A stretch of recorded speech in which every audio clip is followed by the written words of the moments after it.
Saya suka ngaji orang Sunda. Orang Sunda itu di stasiun Cirebon lama nunggu di depan WC kakus.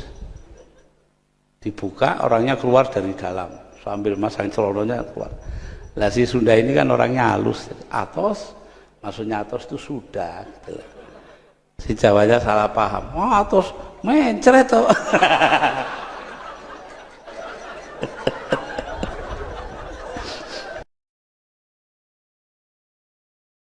Saya pernah bilang kepada Raja Fahad waktu jadi presiden, itu Saudi Arabia, Baginda jangan percaya kepada bahasa Arabnya jamaah haji Indonesia. Loh kenapa? Mereka pakai bahasa Arab kuno yang ada di kitab-kitab lama, sedangkan Anda sudah pakai bahasa Arab modern. Oh ya, contohnya apa? Seorang kiai, ya, syekh dari Indonesia pergi haji, habis taruh barang-barangnya dengan pembantunya dia keluar. Di sampingnya asrama itu jalan satu jurusan. Nah, karena dia dari depan dia baca. Ya, jadi di sana itu no entry, tidak boleh masuk. Bahasa Arabnya ditulis mamnu'ud dukhul, tidak boleh masuk dari depan. Boleh dari sana satu jurusan. Kata kiainya ini kepada pembantunya karena dia nggak ngerti bahasa Arab sekarang. Orang sini. Kenapa? Karena dukhul itu kalau di kitab-kitab lama itu hubungan seksual suami dan istri. Dari situ kok mamnu dukhul dilarang dukhul. Orang sini keterlaluan. Loh, kenapa? Masa begitu kok di jalan?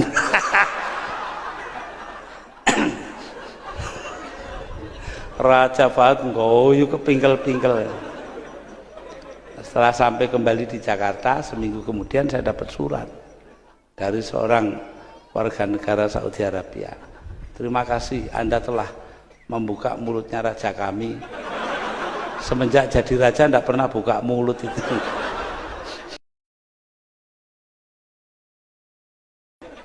Ini modalnya orang ngaji kelilingnya gini.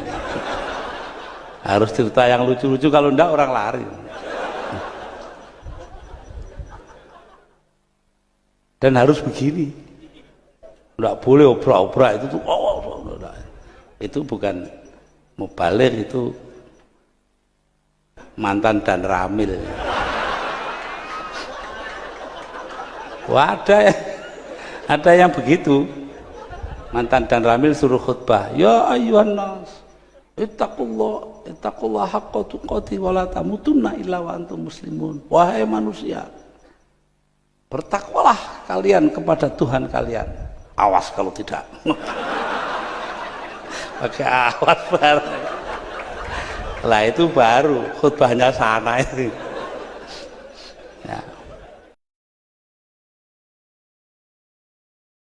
Wonten turis asing teng hotel Simpang lho celake Grahadi teng Surabaya, mudhun tanglet kalih tukang becake tiyang Jombang. How much to the zoo? Berapa ke kebun binatang? Jawab tukang becake wong Jombang, 500 comeback comeback. 500 budal mulih. Enek comeback comeback.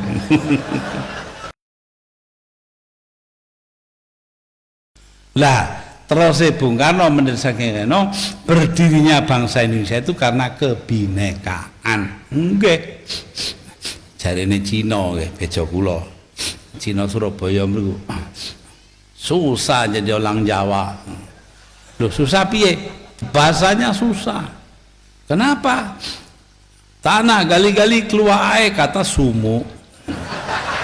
Nggih sih. Tanah niku lek dikeduki malah matu banyune. Sumur. Daging kici-kici potong kici-kici goleng-goleng pakai kecap namanya sumu. Semur. Binatang kici-kici gigit panas-panas katanya sumu, semut. Nggih men ta? Bareng panas nggih. kipasan panas rek ngoten ya Pak. Panas kipas kata sumuk panci sumuk temen.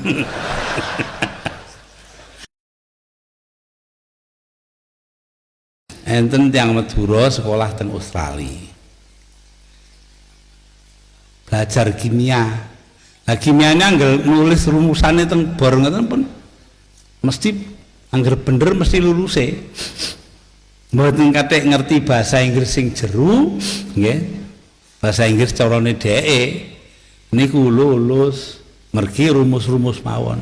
Bareng pun mantun doktor kimia ngurus tikete teng universitas njaluk mulih.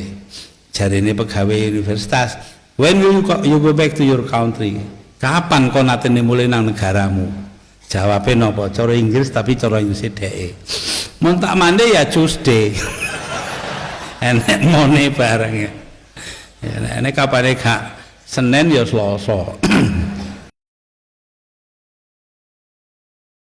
Adil tok ndak pakai makmur negara komunis. Makmur tok ndak pakai keadilan negara kapitalis. Lah Indonesia ini mabaina wabaina. Nah itu ya begini ya ndak begitu. Tapi separuh-separuh lah. Nah, ya dulu ini bapak-bapak yang beragama lain perlu saya ceritakan bahwa saya dulu itu kalau pidato wong beling ya lalu bilang Indonesia ini bukan negara teokratis, negara Islam, juga bukan negara sekuler karena agama punya peranan. Jadi bukan sekuler, bukan teokratis, artinya Indonesia ini negara yang bukan-bukan.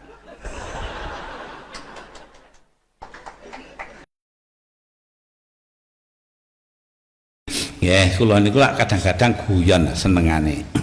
Pak Harto wonge serius. Nate siam-siam bulan puasa pertama setelah dilengserkan niku kula diundang buka. Ngejak Yai Pardi Asrori saking Lampung. Wah, mriku mantun buka dijak niku napa namine jamaah maghrib. Mantun ngoten niku minum teh. Wah, terus Pak Harto ndangu, Gus Dur nanti sampai malam di sini. Oh, enggak Pak, saya sebentar lagi keluar, ada janji sama orang. Tapi yainya kan tetap tinggal di sini toh. Nah itu perlu dijelaskan ini. Jelaskan kenapa? Loh Yai Pardi ini orang 4 kilo dari metro ini desa pisan. Ayo wis. Jadi kalau dia itu tradisional sekali, anggap saja kolot itu pantes saya, gak tahu runtunya. Nah, terus penjelasannya apa? Penjelasannya begini, dia diandaikan mimpin terawih kan? Oh iya, memang ditahan supaya mimpin terawih. Lah iya, terawihnya itu loh Pak, cara NU lawas tah cara NU nyar. Bingung Pak Harto. Loh, cara NU lama, cara NU baru gimana? Cara NU lama, terawih itu 23 rakaat. Nggih ta mboten? Nggih, kabeh tembung-tembung yang NU ngoten. Nah, terus Pak Harto takok, lah cara NU baru gimana? Cara NU baru Pak, diskon 60%. Lho sakniki lak kata sing traweh 11 rakaat e. Lah niku lah 20%. Nah niku anu napa 11 rakaat niku 40%. Dadi napa diskone luwih kathah lah gampangane. Nggih. Nah 22%, 22 rakaat. Oh Pak Harto ngoyu kepingkel-pingkel. Ampun kula tilar. Wangsul terus Mbak Tutut kula badhe mlebet montor. Gus, apa? Bapak itu sejak lengser belum pernah segembira ini. Ya alhamdulillah, Mbak. Bisa di elek-elek ngono ya cake presidene dhewe ya ngoten. Nggih, kula bejone teng Mbak Tutut ngoten. Tapi teng montor kula terusaken panci elek.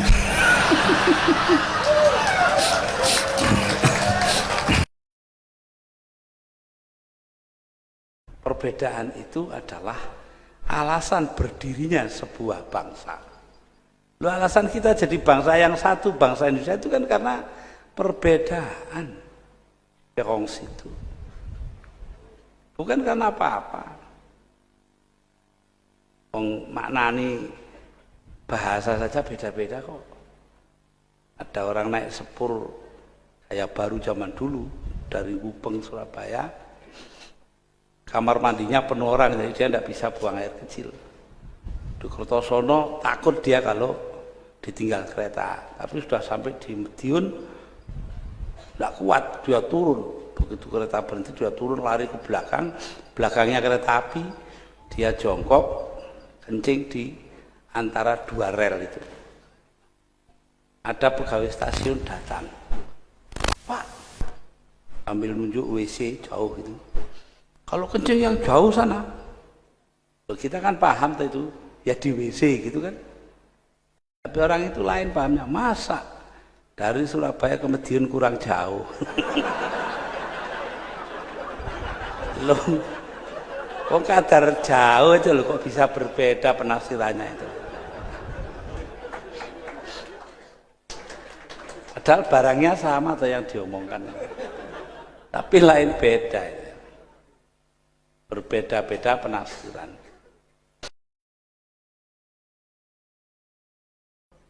Ada orang sarang ke pantai utara Jawa Tengah itu punya anak dipondokkan di Mekah zaman dulu. Dia juragan perahu, untuk memondokkan anaknya tiap tahun dia jual perahunya. 5 tahun anaknya pulang karena bapaknya gantian perahu. Lah begitu pulang disuruh khutbah Jumat.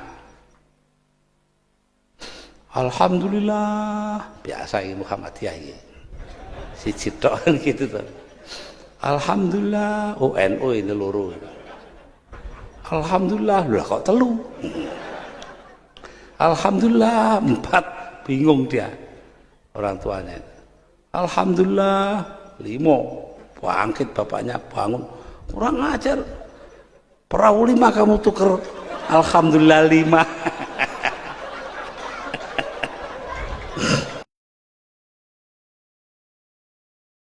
Nah, tapi enten yang ujung Pangkah numpak bis wong telu nggih. Munggah bis tumpuk nggih. Semerapa bis tumpuk? Nika nggih. Ngandap kebek jari kondekture. Di atas saja, Pak. Duduk di atas sana. Lenggah teng dhuwur. Bareng bisa melampah mau ayu mudun. Jari kondektur, Pak, di atas. Jarine wong jane wong ujung Pangkah. Jawabin apa? Di atas jalan ndak ada supirnya.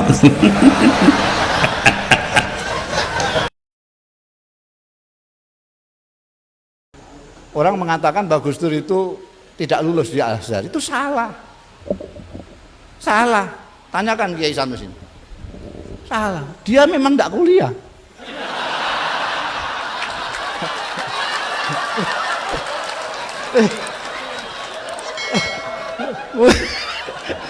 Gimana? Clear. Jadi itu ceritanya. Sejak saya datang, ini kan saya datang setelah Om Sanusi sama Gus Dur. Saya datang belakangan. Saya melarat belum dapat beasiswa, yang nyeplok nondok ya Gus Dur. Dia itu lihat saya terus seneng gitu aja. Jadi dia selama ini nggak kuliah. Begitu saya datang, terus tanya sama saya, sampean kuliah di mana? Saya ini yang baru dibuka ini, namanya Al-Qismul Ali Dirasatil Islamiyah wal Arabiyah. Nah dia tidak tanya, tidak apa. Kenapa kamu milih itu? Enggak. Ya udah aku ikut, gitu. Ini kok ikut ini? Begitu masuk, lihat mata pelajarannya. Loh ini kan pelajaran kita di pesantren-pesantren ini. Loh memang saya milih yang saya tahu, saya bilang gitu. Saya tidak pernah sekolah selamanya. Saya itu kan tidak pernah sekolah, Gus. Saya tahunya pesantren. Jadi saya cari fakultas mana yang kira-kira tidak ada pelajaran yang sekolahan, yang pesantrenan semua. Bangsane tafsir, tauhid, bangsane gitu itu. Ya kata Gus Dur, nah ini kan entek-entek umur itu.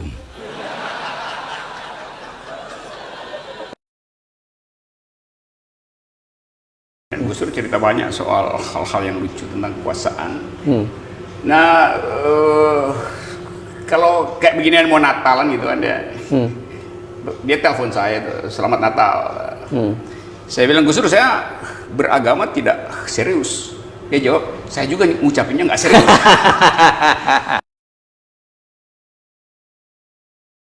Karena di hadapan Romo, saya tidak tahan, terpaksa menceritakan yang ini belakangan ini sebagai penutup. Beberapa bulan sebelum wafatnya, Istri Paus datang ke New York di Amerika Serikat. Sore-sore dia naik mobil di pinggir kota, kan sepi. Dia bilang kepada supir, "Pir, berhenti. Anda pindah ke belakang, saya ingin belajar nyetir." Umurnya 84 tahun. Jalan saja setengah mati, nyetir 2 menit masuk Solokan. Polisi datang, terus diurusi semuanya beres, ya tidak kecelakaan, pelan aja. Dia telepon tuh polisi itu pada komandannya, "Dan saya ini lagi ngurusi orang penting kecelakaan." "Siapa?" "Presiden." "Bukan." "Wakil presiden?" "Bukan." "Menteri?" "Bukan." "Senator?" "Bukan." "Gubernur?" "Bukan." "Wali kota?" "Bukan." "Nah, siapa?" "Nggak tahu, supirnya saja Paus." Sing diurusi kita malah supir sih nomburi.